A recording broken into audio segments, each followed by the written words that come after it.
عالم صلی اللہ علیہ وسلم کی بارگاہ بے کس پناہ میں اپنی والیانہ محبت اور عقیدت کا ثبوت دیتے ہوئے درود پاک کا نذرانہ پیش کرے. پڑھی اللہم صلی علی سیدنا و مولانا محمد و علی آل سیدنا و مولانا محمد و بارک وسلم.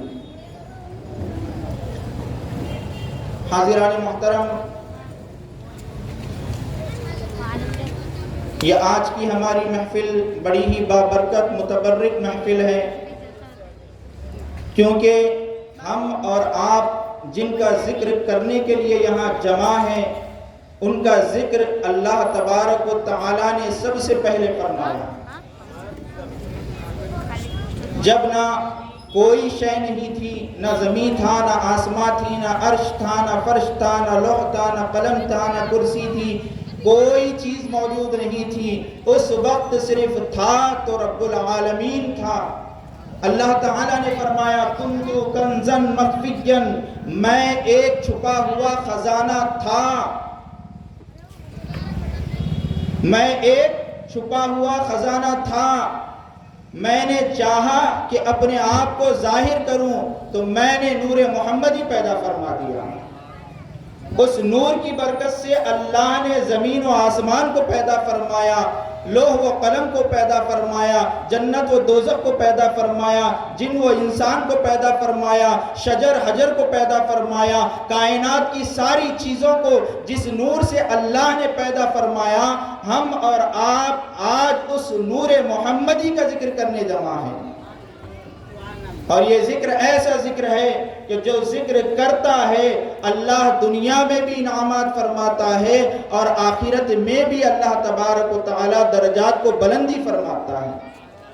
تو یہ ایسی محفل ہے جس کو آج ہم منانے کے لیے جمع ہوئے ہیں.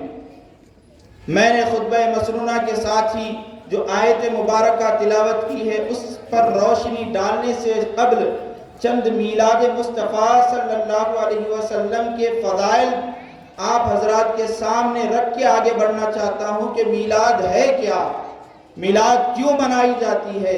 بارہا آپ سے سوال کیا جاتا ہے، آپ سے پوچھا جاتا ہے کہ میلاد کیوں منایا جاتا ہے، میلاد کا مقصد کیا ہے.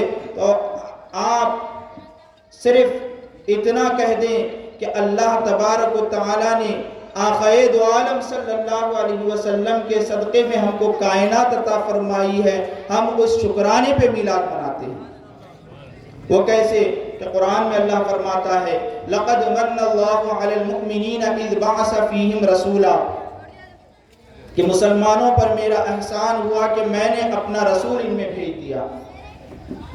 اللہ تعالیٰ کی نعمتیں، اللہ کی رحمتیں، اللہ کی برکتیں، اللہ کے احسانات اگر کوئی بندہ گننا چاہے تو ہرگز گن نہیں سکتا. قرآن میں اللہ نے فرمایا وَإِن تَعُدُّوا نِعْمَةَ اللَّهِ لَا تُحْصُوهَا، اور اگر تم میری نعمتوں کو گنو گے، شمار کرنا چاہو گے، ہرگز گن نہیں سکتے. اتنی نعمتیں، اتنی رحمتیں، اتنے احسانات اللہ کے ہیں کہ ہم گن نہیں سکتے، شمار نہیں کر سکتے. کون سی نعمتوں کے گنیں گے؟ اگر ہم اپنے جسم کے خاص خاکے کی طرف دیکھیں، آنکھ ہے، ناک ہے، ہاتھ ہے، پیر ہے، صحت ہے، عقل ہے، دانائی ہے، سانس ہے، تمام اتنی نعمتیں ہیں جسم میں ہی ہمارے کہ ہم اس کو ہی شمار نہیں کر سکتے. تو دیگر نعمتوں کا ہم نہ شکر بجا لا سکتے ہیں نہ ذکر کر سکتے ہیں. آپ قرآن سارا پڑھ لیجیے، اتنی ساری نعمتیں ہیں. اللہ نے ہاتھ دیے، کان دیے، پیر دیے، آنکھ دیے، عقل دی، سانس دی، یہ تمام نعمتیں دی. سانس دیکھیے چھوٹی سی نعمت ہے، اللہ نے ہم کو عطا فرمائی.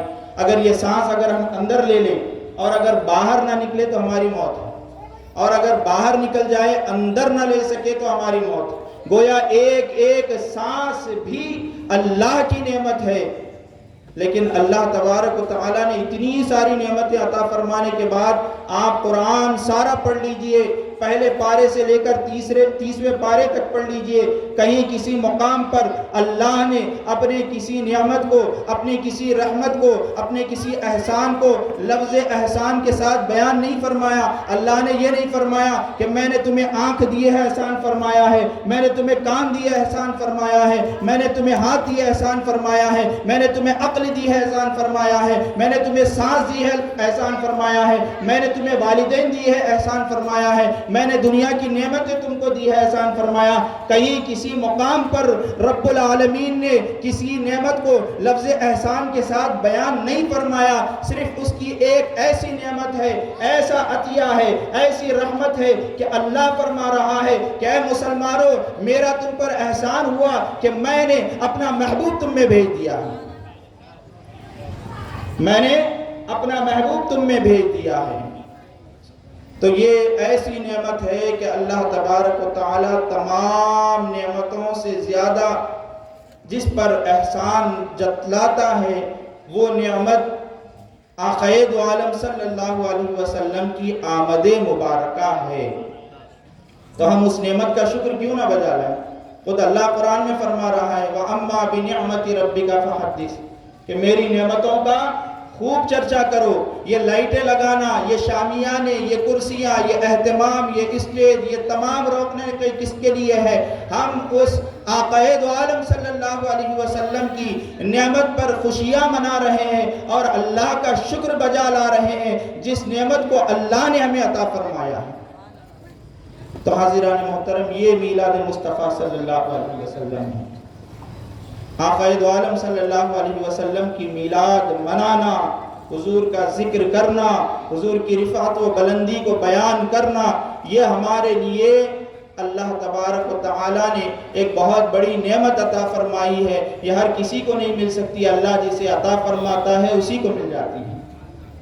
جیسا کہ فرمایا گیا کہ محبوب کی محفل کو محبوب سجاتے ہیں، آتے ہیں وہی جن کو سرکار بلاتے ہیں، ہر کوئی نہیں آ سکتا۔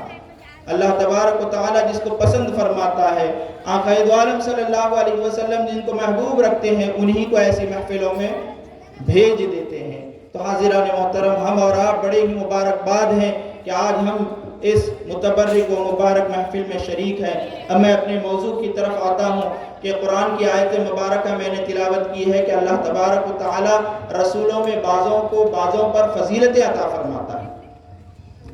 کسی کو اللہ تبارک و تعالیٰ نے کلیم اللہ بنایا، کسی کو صفی اللہ بنایا، کسی کو خلیفۃ اللہ بنایا، کسی کو روح اللہ بنایا۔ اللہ تبارک و تعالیٰ انبیاء اکرام میں بھی کسی کو کسی پر فضیلتیں عطا فرما رہا ہے۔ یہ میں نہیں بلکہ قرآن فرما رہا ہے۔ تیسرے پارے کی پہلی آیت ہے تِلْكَ الرُّسُلُ فَضَّلْنَا بَعْضَهُمْ عَلَى بَعْضٍ، کہ اللہ تبارک و تعالیٰ رسولوں میں بعضوں کو بعضوں پر فضیلتیں عطا فرماتا ہے۔ اب کیسی فضیلتیں ہیں دیکھیں کہ کسی کو اللہ نے کلیم اللہ، کسی کو روح اللہ، کسی کو خلیفۃ اللہ، کسی کو صفی اللہ، کسی کو ذبیح اللہ، کسی کو خلیل اللہ بنایا، لیکن حضور علیہ السلام کو اللہ تبارک و تعالیٰ نے اپنا حبیب بنایا اور فرمایا کہ یہ حبیب اللہ ہے۔ اب حبیب کی شان دیکھیں۔ حضور علیہ السلام جب اس دنیا میں جلوگر ہوئے، اس دنیا میں تشریف لائیں، تو روایات میں آتا ہے، مفسرین، محدثین، علماء کرام فرماتے ہیں کہ حضور علیہ السلام جب اس دنیا میں تشریف لائیں تو کیسے آئیں کہ اللہ کے حبیب صلی اللہ علیہ وسلم جب اس دنیا میں قدم مبارک رکھیں تو سب سے پہلے آپ نے سجدہ فرمایا۔ کیا فرمایا؟ سجدہ فرمایا۔ اب دیکھیں کہ حضرت موسیٰ کلیم اللہ ہے اور اللہ کے رسول صلی اللہ علیہ وسلم حبیب اللہ ہے۔ اب حبیب اللہ کی اور کلیم اللہ کی شان دیکھیں کہ اللہ کے رسول صلی اللہ علیہ وسلم نے جب اس دنیا میں قدم مبارک رکھا تو سب سے پہلے سجدہ کیا۔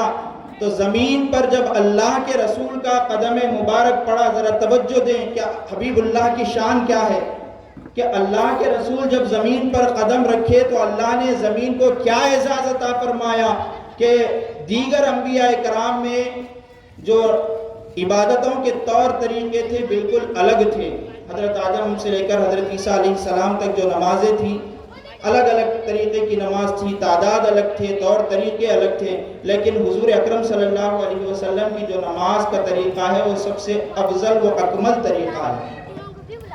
تو انبیاء اکرام کے لیے نماز پڑھنا، عبادت کرنا کسی خاص مقام پر مقرر کیا گیا تھا، وہ ہر جگہ نماز ادا نہیں کر سکتے تھے، ہر جگہ عبادت نہیں کر سکتے تھے. جیسا موسیٰ علیہ السلام کے لیے کوہ طور مقرر کیا گیا تھا کہ عبادت کرنا ہو تو کوہ طور پر جانا، تو حضرت موسیٰ علیہ السلام جب بھی عبادت کرنا ہو تو کوہ طور پر جایا کرتے تھے. لیکن حبیب اللہ کا صدقہ دیکھیں کہ جب حبیب نے قدم مبارک زمین پر لگایا، اللہ نے اس زمین کو، ساری کی ساری زمین کو سجدہ گاہ بنا دیا اور امت محمدیہ سے فرمایا کہ اے امتیوں، کہیں پر بھی، کسی پاک مقام پر بھی، جہاں پر بھی نماز کا وقت ہو تم وہی نماز ادا کر سکتے ہو.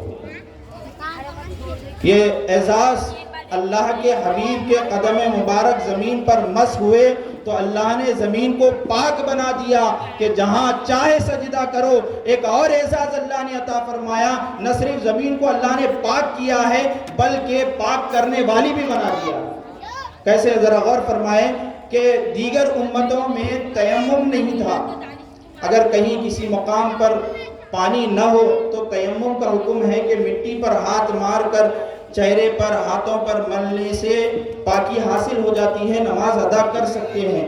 پہلے دیگر امتوں میں یہ حکم نہیں تھا، لیکن حبیب پاک صلی اللہ علیہ وسلم کا قدم مبارک زمین پر مس ہوا، اللہ نے ایسا اعزاز عطا فرمایا زمین کو کہ اے زمین تو پاک تو ہو چکی ہے، اب پاک کرنے والی بھی تم کو کر دیا. اللہ نے زمین کو، مٹی کو پاک بھی کر دیا، پاک کرنے والی بھی بنا دیا. یہ حبیب اللہ کی شان ہے. اور جب اللہ کے رسول صلی اللہ علیہ وسلم اس دنیا میں جلوہ گر ہوئے تو حضرت سیدہ بی بی آمنہ رضی اللہ تعالی عنہ جو والدہ محترمہ ہے، فرماتی ہے اللہ نے حجرے مبارک میں، کمرے میں ایسی نورانیت عطا فرمائی تھی، ایسی روشن کرنیں عطا فرمائی کہ میں حجرے مبارک میں تھی لیکن میری آنکھیں شام کے محلات کو دیکھ رہی تھی، مشرق سے مغرب تک ساری چیزیں مجھے نظر آ رہی تھی. اب دیکھیں، غور کریں، ابھی حبیب خدا صلی اللہ علیہ وسلم اس دنیا میں تشریف لانے والے ہیں. اللہ نے ایسی روشنی کا اہتمام فرمایا کہ مشرق سے مغرب تک حضرت سیدہ بی بی آمنہ رضی اللہ تعالی عنہ سب دیکھ رہی ہے. یہ حبیب اللہ ہے. اور کلیم اللہ دیکھیے کہ جب حضرت موسیٰ علیہ السلام کوہ طور پر اللہ کی تجلی جب ان پر پڑی، انہوں نے اللہ کی بارگاہ میں عرض کیا کہ رب العالمین میں آپ کا دیدار کرنا چاہتا ہوں، آپ کو دیکھنا چاہتا ہوں. اللہ نے فرمایا موسیٰ نہیں دیکھ سکتے. اللہ نے فرمایا موسیٰ نہیں دیکھ سکتے. موسیٰ علیہ السلام نے اصرار فرمایا کہ اے اللہ میں دیکھنا چاہتا ہوں. اللہ تبارک و تعالیٰ نے کوہ طور پر موسیٰ علیہ السلام کو بلایا، اپنی صفتوں میں کی ایک صفت کا سوئی کے ناکے کے برابر 70,000واں حصہ موسیٰ علیہ السلام پر ڈالا. تو قرآن میں اللہ فرما رہا ہے کہ موسیٰ علیہ السلام گر گئے. فلما تجلی ربہ للجبل، جب اللہ کی تجلی پہاڑ پر پڑی تو پہاڑ ریزہ ریزہ ہو گیا، موسیٰ علیہ السلام بے ہوش ہو گئے. جب موسیٰ علیہ السلام کو ہوش آیا تو اللہ نے ایسی نورانیت عطا فرمائی تھی کہ موسیٰ علیہ السلام 15 میل دور کالے پہاڑ پر، کالی کملی کے نیچے کالی چمٹی بھی چلتی تو موسیٰ علیہ السلام کو نظر آ جاتی تھی. کالے پہاڑ پر کالی کملی کے نیچے کالی چمٹی بھی چلتی تو موسیٰ علیہ السلام کو نظر آتی تھی. یہ کلیم اللہ ہے کہ اللہ کی صفت کی تجلی کا ذرا سا حصہ پڑا تو نظر ایسی ہو گئی. لیکن حبیب اللہ کی شان دیکھیں کہ حبیب اللہ اس دنیا میں تشریف لا رہے ہیں، اللہ نے ایسی نورانیت عطا فرما دی سے مشرق سے مغرب تک ساری چیزیں آپ کی والدہ محترمہ دیکھ رہی ہیں. یہ حبیب اللہ کی شان ہے. کلیم اللہ کے لیے اللہ کی تجلی پڑھنا تھا لیکن حبیب اللہ کا آنا ہی تھا کہ اللہ نے روشنی عطا فرمائی. تو یہ شان حبیب اللہ کی ہے. اور حبیب اللہ کی شان دیکھیں کہ جب اللہ کے رسول صلی اللہ علیہ وسلم اس دنیا میں تشریف لائے، بہت سارے عجائب، بہت سارے عجیب طرح کے واقعات پیش آئے ہیں. ان میں ایک یہ بھی واقعہ تھا کہ فارس میں ایک بتکدہ تھا، اس میں آگ جلتی تھی، 1000 سال سے آگ جل رہی تھی. ایک دن یا 2 دن یا 3 دن یا سال 2 سال 100 سال نہیں بلکہ 1000 سال، بہت لمبا عرصہ ہوتا ہے. وہ آگ 1000 سال سے جل رہی تھی، کبھی اس آگ کو بجھنے نہیں دیا جاتا تھا، اس میں تیل ڈالتے رہتے تھے، منتیں مانگتے تھے کہ میرا فلاں کام ہو جائے تو میں تیل ڈالوں گا۔ اس طرح سے اس آگ کو کبھی بجھنے نہیں دیا جاتا تھا۔ لیکن اللہ کے رسول صلی اللہ علیہ وسلم کی جب اس دنیا میں آمد ہوئی تو وہ 1000 سال سے فارس کا بت کدا جو آگ جل رہی تھی وہ آگ اچانک ہی بجھ گئی ہے۔ حبیب اللہ کی شان ہے کہ اللہ کے حبیب قدم مبارک زمین پر رکھے، پھر ادھر خلیل اللہ کی طرف دیکھیں، بات آپ کو سمجھ میں آئے گی کہ حبیب اللہ کی شان کیا ہے۔ حضرت ابراہیم علیہ السلام کے لیے بہت بڑی آگ تیار کی گئی تاکہ آگ میں ان کو جھونکا جائے۔ بہت بڑی آگ، 20 فٹ لمبی 20 فٹ چوڑی آگ لگائی گئی تاکہ حضرت ابراہیم علیہ السلام کو اس آگ میں جھونکا جائے۔ جھولے میں حضرت ابراہیم علیہ السلام کو بٹھا دیا گیا، اس کے بعد آگ میں پھینکا گیا۔ حضرت ابراہیم علیہ السلام آگ میں گئے، جانے کے بعد اللہ نے فرمایا یا نارو کونی بردم و سلامن علی ابراہیم، اے آگ ابراہیم پر سلامتی والی ٹھنڈی ہو جا۔ تو آگ حضرت ابراہیم علیہ السلام کے لیے گلزار بن گئی، پھولوں کا سیج بن گئی۔ وہ خلیل اللہ تھے، خلیل اللہ کا قدم وہاں پڑا تب آگ ٹھنڈی ہوئی۔ لیکن حبیب اللہ کی شان یہ ہے کہ ابھی حبیب اللہ اس دنیا میں تشریف لائے تو فارس کا 1000 سال سے جلنے والا بت کدا وہ خود بخود بجھ گیا۔ تو یہ شان دیکھے خلیل اللہ کی اور حبیب اللہ کی، اللہ نے کیسی شان عطا فرمائی حبیب اللہ کو۔ جب قدم مبارک زمین پر پڑا اللہ تبارک و تعالیٰ نے اس فارس کے بت کدے کی آگ کو بجھا دیا۔ یہ تو دنیا کا بت کدا تھا، اس کی آگ تھی، دوزخ کی آگ کے سامنے وہ کچھ بھی نہیں ہے۔ دوزخ کی آگ کے سامنے دنیا کی آگ کچھ بھی نہیں ہے، ذرا برابر رتی برابر بھی نہیں ہے، اس کا تصور بھی نہیں کر سکتے دوزخ کی آگ کتنی بھیانک اور خطرناک ہوتی ہے۔ اور حبیب اللہ کی شان دیکھیں کہ روایات میں آتا ہے کہ جب اللہ کے رسول صلی اللہ علیہ وسلم اس دنیا میں تشریف لائے، نہ صرف دنیا کی آگ بجھ گئی ہے بلکہ اللہ نے دوزخ کی آگ کو بھی ٹھنڈا فرما دیا۔ کیسی شان اللہ نے عطا فرمائی کہ حبیب کی آمد کا کیسا اہتمام فرمایا۔ کہیں بت گر رہے ہیں منہ کے بل، کہیں شیطانوں کو جکڑا جا رہا ہے۔ فرمایا جاتا ہے کہ حبیب اللہ کی شان یہ بھی دیکھے کہ رسول اکرم صلی اللہ علیہ وسلم جب اس دنیا میں تشریف لائے اللہ تبارک و تعالیٰ نے شیطان کو 70,000 زنجیروں میں جکڑ کر سمندر کی تہہ میں منہ کے بل ڈال دیا۔ آپ کی آمد سے پہلے شیطان کا کام تھا کہ وہ آسمانوں پر جاتا، فرشتوں کی باتیں سنتا اور وہ باتیں آ کر اس میں کچھ ملاوٹیں کر نجومیوں کو، جادوگروں کو سنایا کرتا تھا۔ لیکن پیارے آقا صلی اللہ علیہ وسلم کی جب ولادت باسعادت ہوئی، آپ جب اس دنیا میں تشریف لائیں، اللہ تبارک و تعالیٰ نے آسمان پر ایک آگ کا گولا پیدا فرما دیا کہ اب شیطان آسمان پر نہیں جا سکتا جب تک حبیب نہیں آئے، جب تک وہ جا سکتا تھا۔ جیسے ہی حبیب دنیا میں تشریف لائے شیطان کا آسمانوں پر آنا جانا اللہ نے بند فرما دیا۔ کیسی شان عطا فرمائی اللہ نے حبیب اللہ کو۔ حاضران محترم، یہ فضیلتیں اللہ تبارک و تعالیٰ انبیاء میں ایک دوسرے پر عطا فرماتا ہے، لیکن حبیب اللہ کو اللہ نے ایسی شانیں، ایسی معجزات، ایسے کرامات عطا فرمائے ہیں نہ جس کا ہم تصور بھی نہیں کر سکتے۔ آقا دو عالم صلی اللہ علیہ وسلم کو اللہ نے وہ رفعتیں، وہ بلندیاں عطا فرمائی۔ دیکھیں آپ کہ اللہ تبارک و تعالیٰ نے حضور کی آمد پر کیسی خوشی کا اہتمام فرمایا۔ حبیب اللہ دنیا میں تشریف لا رہے ہیں، اللہ کے رسول صلی اللہ علیہ وسلم اس دنیا میں تشریف لانے والے ہیں۔ اللہ نے سارے فرشتوں کو حکم فرمایا، اے فرشتوں آسمانوں کے دروازوں کو کھول دو، اے فرشتوں جنت کے دروازوں کو کھول دو، اے فرشتوں آسمان کے تمام فرشتوں کو لے کر زمین پر پھیل جاؤ، آج ہمارے حبیب اس دنیا میں تشریف لانے والے ہیں۔ اور پھر اللہ نے فرمایا کہ اے فرشتوں سورج کی روشنی کو اور زیادہ بڑھا دو۔ اس پر اللہ تبارک و تعالیٰ نے جنت کی نورانی حوروں کو مقرر فرما دیا کہ وہ رسول اکرم صلی اللہ علیہ وسلم کی آمد کے منتظر تھے۔ اللہ نے تمام مخلوقات کو جو ہمیں نظر آ رہی ہے، جو ہمیں نظر نہیں آتی ہے، تمام مخلوقات کو اللہ نے حکم فرمایا کہ حبیب آ رہے ہیں، حبیب کے ترانے گاؤ، سمندر کی مچھلیاں ایک دوسرے کو مبارکباد دے رہی ہے، چرند ایک دوسرے کو مبارکباد دے رہے ہیں، پرند ایک دوسرے کو مبارکباد دے رہے ہیں، یہاں تک کہ کائنات کی ساری چیزیں اللہ کے رسول صلی اللہ علیہ وسلم کی ولادت پر، آمد پر ایک دوسرے کو مبارکبادیں پیش کر رہی ہیں اور ایک دوسرے کو گلے لگا رہی ہیں۔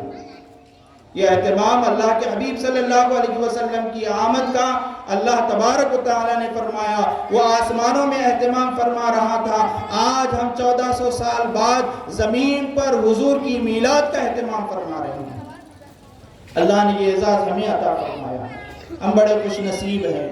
آپ دیکھیں حضور اکرم صلی اللہ علیہ وسلم کی آمد مبارکہ ہے، اللہ تبارک و تعالیٰ نے ساری کائنات کو نور کا منبع بنا دیا ہے۔ کعبۃ اللہ دیکھیں، کعبۃ اللہ شریف، کعبۃ اللہ شریف میں کئی بت تھے، 360 بت فرمائے جاتے ہیں۔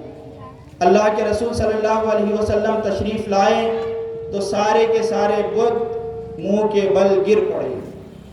حضرت ابراہیم علیہ السلام اللہ کے خلیل ہیں، خلیل اللہ ہیں، حضرت ابراہیم علیہ السلام کو کلاڑی لینا پڑا تھا، کعبۃ اللہ میں جانا پڑا تھا، کلاڑی سے تمام کے تمام بتوں کو توڑنا پڑا تھا، چھوٹے بتوں کو، بڑے بتوں کو، سارے بتوں کو حضرت ابراہیم خلیل اللہ کلاڑی لے کر توڑے ہیں۔ لیکن حبیب اللہ کی شان یہ ہے کہ حبیب اللہ ادھر تشریف لائے تو کعبۃ اللہ کے سارے بت خود بخود منہ کے بل گر پڑ گئے۔ یہ خلیل اللہ اور حبیب اللہ کی شان ہے۔ حاضران محترم، ایسی رفعتیں، ایسی بلندیاں حضور کی آمد پر اللہ نے عطا فرمائی، نہ ہم جس کا تصور کر سکتے ہیں۔ یہ آقا دو عالم صلی اللہ علیہ وسلم کی شان ہے، رفعت ہے، بلندیاں ہیں، اللہ نے عطا فرمائی ہے۔ آپ دیکھیں حضور اکرم صلی اللہ علیہ وسلم کی جب آمد ہوئی کعبۃ اللہ شریف، قریش نے جو اللہ کے رسول صلی اللہ علیہ وسلم کا سب سے پہلے معجزہ دیکھا تو کیا دیکھا کہ جب اللہ کے رسول صلی اللہ علیہ وسلم اس دنیا میں تشریف لائے تو فرمایا جاتا ہے کعبۃ اللہ شریف جو تمام انسانوں کے لیے ہدایت ہے، اللہ نے فرمایا ھدی للعالمین، تمام عالموں کے لیے ہدایت ہے، وہ کعبۃ اللہ کے حبیب کی آمد پر 3 دن اور 3 راتوں تک جھومتا رہا کہ مبارک ہو کہ رسول اکرم صلی اللہ علیہ وسلم تشریف لائے ہیں کہ وہ اب مجھے بتوں سے پاک فرما دیں گے۔ اور یہ ہم جو جھنڈے لگاتے ہیں، جو جھنڈوں کا اہتمام کرتے ہیں، لوگ اعتراض کرتے ہیں کہ میلاد مصطفیٰ صلی اللہ علیہ وسلم پر جھنڈے کیوں لگائے جاتے ہیں؟ یہ ہم اپنی طرف سے نہیں لگاتے، یہ تو اللہ تبارک و تعالیٰ کی سنت ہے، حضرت جبرائیل امین کی سنت ہے کہ جب اللہ کے حبیب صلی اللہ علیہ وسلم اس دنیا میں تشریف لائیں، اللہ نے حضرت جبرائیل امین کو حکم فرمایا، اے جبرائیل 3 جھنڈے لے کر جانا، ایک مشرق میں لگانا، ایک مغرب میں لگانا اور ایک جھنڈا کعبۃ اللہ کی چھت پر لگانا۔ تو یہ جھنڈے لگانا ہم اپنی طرف سے نہیں کرتے ہیں، بلکہ یہ تو ہم سنت جبرائیل ادا کرتے ہیں اور اللہ کے حکم کی تعمیل فرماتے ہیں۔ تو حاضران محترم، یہ اللہ کے رسول صلی اللہ علیہ وسلم کی ولادت باسعادت ہے۔ ایسی ولادت دنیا میں نہ کسی کی ہوئی ہے نہ کبھی ہو سکتی ہے۔ اللہ کے حبیب صلی اللہ علیہ وسلم ریشمی کپڑے میں اس دنیا میں تشریف لائے، اللہ کے حبیب نے آتے ہی سجدہ فرمایا، حضرت عیسیٰ علیہ السلام روح اللہ ہے اور حبیب اللہ کی شان دیکھیں، عیسیٰ علیہ السلام کے لیے اللہ نے فرمایا اوصانی بالصلاۃ، کہ عیسیٰ علیہ السلام نے فرمایا کہ اللہ نے مجھے نماز کی وصیت فرمائی ہے، اللہ نے مجھے نماز کی وصیت فرمائی ہے۔ وہ عیسیٰ علیہ السلام تھے جو نماز کی وصیت لے کر آئے تھے، لیکن حبیب اللہ کی شان دیکھیں، اللہ کے حبیب سجدہ کر کے بتاتے ہیں کہ عیسیٰ تو وصیت لائے تھے، میں عمل کر کے بتاتا ہوں۔ آقا دو عالم صلی اللہ علیہ وسلم نے سجدہ فرمایا، سجدے میں لبھائے مبارک ہل رہے ہیں، روایات میں آتا ہے کیا فرما رہے تھے، امتی امتی، اے میرے پروردگار میری امت کی بخشش فرما۔ اللہ کے حبیب دنیا میں تشریف لائیں تو سب سے پہلے امت کی مغفرت کے لیے دعا فرما رہے ہیں، تو امت اللہ کے حبیب صلی اللہ علیہ وسلم کی میلاد نہ بنائے تو پھر کیا کریں؟ حاضران محترم، یہ شان اللہ نے اپنے حبیب کی عطا فرمائی ہے۔ ہم اور آپ مبارک ہے کہ جمع ہیں روشنیوں کا اہتمام ہے، جھنڈوں کا اہتمام ہے، اسٹیج کا اہتمام ہے، تمام اہتمام کر کے ہم اللہ کے حبیب کی ولادت باسعادت کی خوشیاں منا رہے ہیں، اور منانا بھی چاہیے، لیکن میلاد مصطفیٰ صلی اللہ علیہ وسلم کے کچھ تقاضے ہیں، اس کو بھی ملحوظ رکھنا ہماری ذمہ داری ہے۔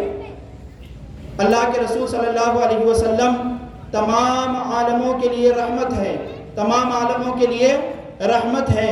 وہ چرند کے لیے رحمت، پرند کے لیے رحمت، وہ جن کے لیے رحمت، انسان کے لیے رحمت، وہ جو عالم نظر آ رہا ہے اس کے لیے بھی رحمت ہے، وہ جو عالم نظر نہیں آ رہا ہے اس کے لیے بھی رحمت ہے۔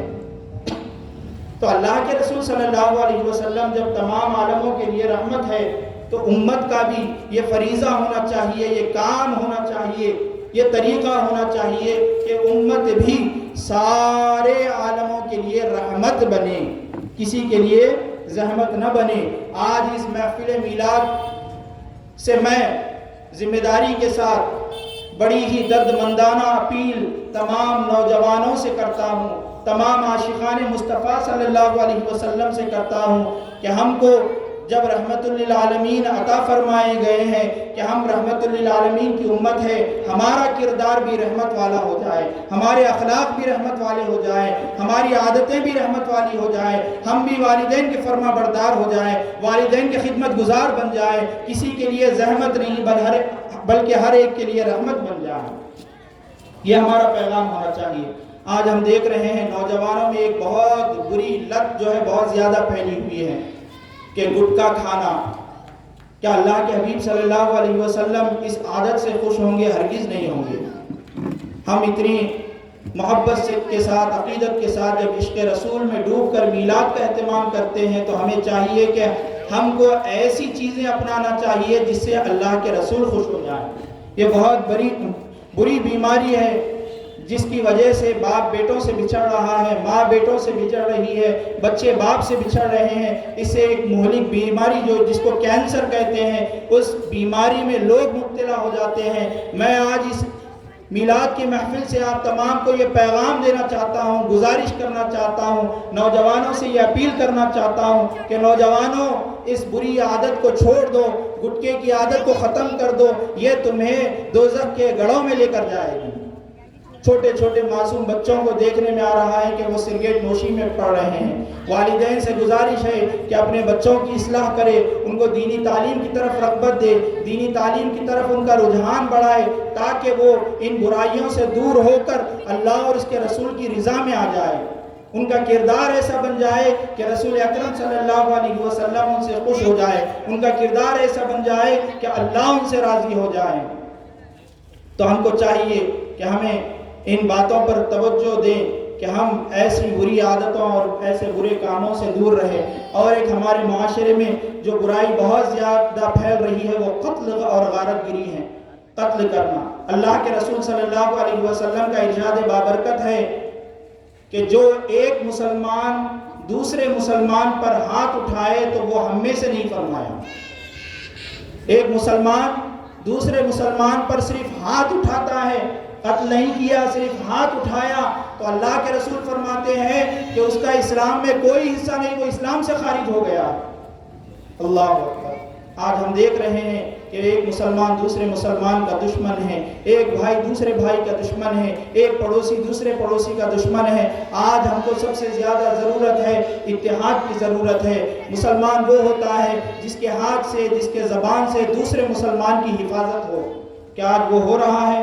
ہم دیکھ رہے ہیں ہمارے معاشرے میں، اطراف و اکناف میں، سوسائٹی میں ہم دیکھ رہے ہیں کہ مسلمان طرح طرح کی برائیوں میں مبتلا ہوتے جا رہے ہیں۔ ان میں ایک برائی یہ بھی ہے کہ لڑائی جھگڑا، گالی گلوچ، قتل و غارت گری، یہ تمام چیزیں مسلمانوں میں پھیل رہی ہے۔ اس کا خاتمہ بہت ضروری ہے، اور یہ جب ہی ہوگا جب ہمارے اندر اللہ کے حبیب صلی اللہ علیہ وسلم کی سنتیں اجاگر ہوگی، اللہ کے رسول کا سچا عشق ہمارے اندر آئے گا۔ صرف زبان سے اگر ہم نعرے لگا لیں اور عشق کے دعوے کر لیں تو ہم اس دعووں میں پورا نہیں ہو سکتے جب تک کہ ہم اللہ کے حبیب صلی اللہ علیہ وسلم کی اطاعت اور فرما برداری نہ کریں۔ حاضران محترم، اس میلاد کی محفل سے، اس جلسے سے میں تمام سے اپیل کرتا ہوں کہ آپ ان تمام برائیوں سے خود بھی بچیں، اپنے نوجوان بچوں کو بچائیں، اور ایک برائی جو سب سے زیادہ ہمارے معاشرے میں پھیل رہی ہے کہ نوجوان بچیاں غیر مسلم بچوں کے ساتھ تعلقات بڑھا رہے ہیں، یہ ہمارے معاشرے میں بارہا دیکھنے میں آ رہا ہے۔ ہم کو چاہیے کہ ہم اپنے بچیوں کی حفاظت کریں، وہ کہاں آتی ہے، کہاں جاتی ہے، کس سے بات کرتی ہے، کہاں پڑھنے کے لیے جا رہی ہے، تمام چیزوں پر نظر رکھیں تاکہ کہ کوئی غیر مسلمان ہماری عزت و آبرو پر ہاتھ نہ ڈالے۔ ہمارے معاشرے کی حفاظت ہماری خود کی ذمہ داری ہوتی ہے۔ اگر ہم اس کو چھوڑ کر جو ہے دوسروں کے طریقوں کو اپنائیں گے تو ہم بھی گمراہی میں ہیں، اور ہمارا جو مستقبل ہے، ہماری اولاد ہے، ہمارے بچے ہیں، وہ بھی گمراہ ہو جائیں گے۔ آخر میں اللہ سے دعا ہے کہ ہم تمام کو اس میلاد کے صدقے میں صحیح رہنمائی فرمائے، اور اللہ کے حبیب صلی اللہ علیہ وسلم کی سچی اور پکی محبت عطا فرمائے، آل رسول کے صدقے میں ہماری اس محفل کو قبول فرمائے، اور اللہ تبارک و تعالی تمام مسلمانوں کی جانی مالی حفاظت فرمائے، مسلمانوں میں اتحاد فرمائے۔ آمین بجاہ سید المرسلین والحمدللہ رب العالمین۔